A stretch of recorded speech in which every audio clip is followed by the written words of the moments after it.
Olá, aluna! Aqui é a professora Tatiana Rodrigues e neste vídeo falaremos da diferença entre complemento nominal e objeto indireto.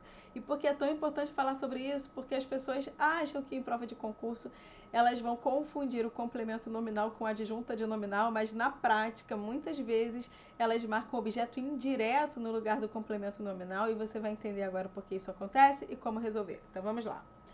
Primeiro, você tem que entender que o complemento se divide em dois, o que chamamos de complemento verbal e complemento nominal. E o complemento verbal vai se dividir em dois também, que é o objeto direto e o objeto indireto. Então, primeiro, é bom que você não se esqueça de que todo objeto é um complemento, né? Muitas questões, por exemplo, da banca FGV, pedem alternativa em que o termo sublinhado seja um complemento. E ele não especifica se esse complemento é verbal ou se esse complemento é nominal nesse enunciado. E as pessoas só procuram complemento nominal, quando na verdade, se eu quero um complemento, a resposta pode ter um complemento nominal, um objeto direto ou um objeto indireto, a não ser que ele diga de qual tipo que ele pretende que você marque, né? Agora veja só, o objeto direto, ele é aquele sem preposição e o objeto indireto com preposição. E por que ele é tão parecido com o complemento nominal? Primeiro, porque ambos são complementos. Então, existe algo de parecido entre eles que a gente já vai comentar. Dois, porque o complemento nominal também só existe com preposição. Então, eu tenho duas figuras aqui muito parecidas, o objeto indireto e o complemento nominal. Ambos são figuras sintáticas, né? Funções sintáticas iniciadas por preposição e ambos estão no grupo dos complementos. E o que significa ser complemento? Significa que esse cara nasceu para ser passivo, nasceu para ser um receptor de um sentimento, nasceu para sofrer a ação e mais, muitas vezes esse cara é exigido pela regência. Então é importante você saber que o problema começa aqui. Existe a regência verbal e a regência nominal. Mas o que a regência estuda mesmo? A regência estuda a exigência da preposição. Se uma preposição é exigida ou não. E quando ela é exigida, qual que deve ser usada? Por exemplo, eu vou dizer aqui duas vezes um termo e você vai responder aí do outro lado em voz alta, tá? Para toda a sua família. Vamos lá. Quem precisa, precisa. De. Né? Quem conversa, conversa. Com. Quem é apaixonado, por. Quem tem acesso, tem acesso. A. Quem é igual, a. Quem tem certeza, de. Veja, isso é regência. Existe uma preposição específica sendo exigida e a preposição que tem que ser utilizada é aquela ali. Tanto é que quando as pessoas falam erradamente, acabei de chegar em casa, nós falamos, olha, o verbo chegar não admite a preposição em. Você deveria usar a preposição a com essa ideia de destino, né? Ou seja, eu acabei de chegar à casa. Isso é um erro de regência, na verdade, né? Quando as pessoas usam esse em. Por quê? Porque o verbo chegar não admite a preposição em. Beleza? Então, quando eu falo de regência, voltando, eu estou falando da exigência ou não de uma preposição e quando ela é exigida, qual preposição que eu posso usar e que eu devo usar. E, naturalmente, a regência verbal, ela nasceu para iniciar o complemento verbal. Né? Em alguns casos, ela também pode iniciar o adjunto adverbial, mas não é o caso, ok? Não quero comentar sobre isso agora. Enquanto que a regência nominal nasceu para iniciar o complemento nominal. Faz sentido, né? Cada um no seu quadrado. Então, vamos lá. Josclay necessita de estudo. Olha essa preposição aqui. Quem necessita, necessita de. Concorda?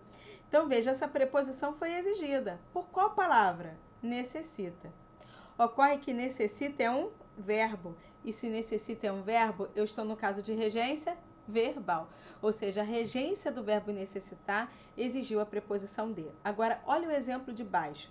Josclay tem necessidade de estudo. E quem tem necessidade de. Então, veja que essa preposição de também foi exigida. Mas foi pelo verbo, porque o verbo aqui é tem. Imagina você dizer isso. Olha, eu tenho de um lápis, eu tenho de uma mochila. Deixa de ser alucinado, né? Claro que não há como. Então, na verdade, quem tem necessidade é que tem necessidade de. Então, quem pediu a preposição de não foi o verbo, e sim a palavra necessidade. Tatiana, qual é a classe gramatical de necessidade? Veja, para o português, ter necessidade ou ter uma mochila é a mesma coisa. Eu tenho necessidade, eu tenho medo, eu tenho amor, eu tenho uma blusa, eu tenho cabelo. É tudo substantivo. Então, necessidade, sem dúvida, é um substantivo também.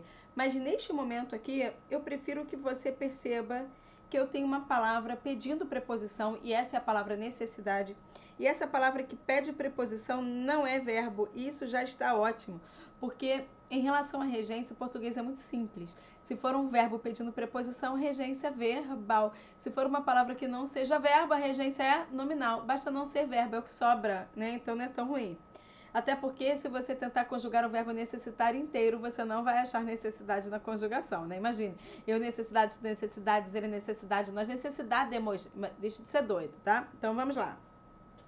Então, naturalmente, se necessidade não é verbo e pedir uma preposição, eu estou no caso de regência nominal, ou seja, uma palavra que não é verbo exigindo preposição. E a regência verbal, voltando ao primeiro exemplo, nasceu para iniciar um complemento verbal. Como esse complemento verbal tem preposição, ele vai ser chamado de objeto indireto. Agora, a regência nominal, ela só serve para uma coisa na vida dela, coitada, tá? Eu quero que você repita com toda a sua família. Toda regência nominal inicia complemento nominal. Se você pegar uma lista de regência nominal, que é justamente isso, necessidade de, apaixonado por, acesso a, o que a lista de regência nominal vai fazer com você? Vai te dar a preposição adequada para aquelas palavras que não são verbos. Você pode ter certeza de que essas preposições iniciam complementos nominais, porque a regência nominal só faz isso na vida dela, coitada. Então aqui está o nosso complemento nominal. Então veja como o objeto indireto e o complemento nominal são parecidos. Se você olhar as duas frases, você vai perceber que eu estou dizendo exatamente a mesma coisa, ou seja, o sentido original não é modificado. A única coisa que mudou foi quem pediu a preposição, verbo ou palavra que não é verbo. E é isso que você tem que pensar. Vamos lá. Josclé obedece ao acordo. E quem obedece, obedece a.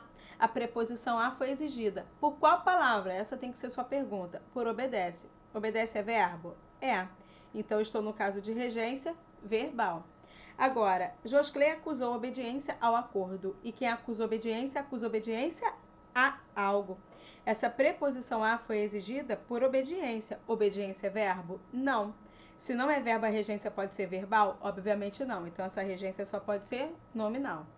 Voltando ao exemplo de cima, a regência verbal vai iniciar o complemento verbal, chamado objeto indireto, já que ele é iniciado por preposição.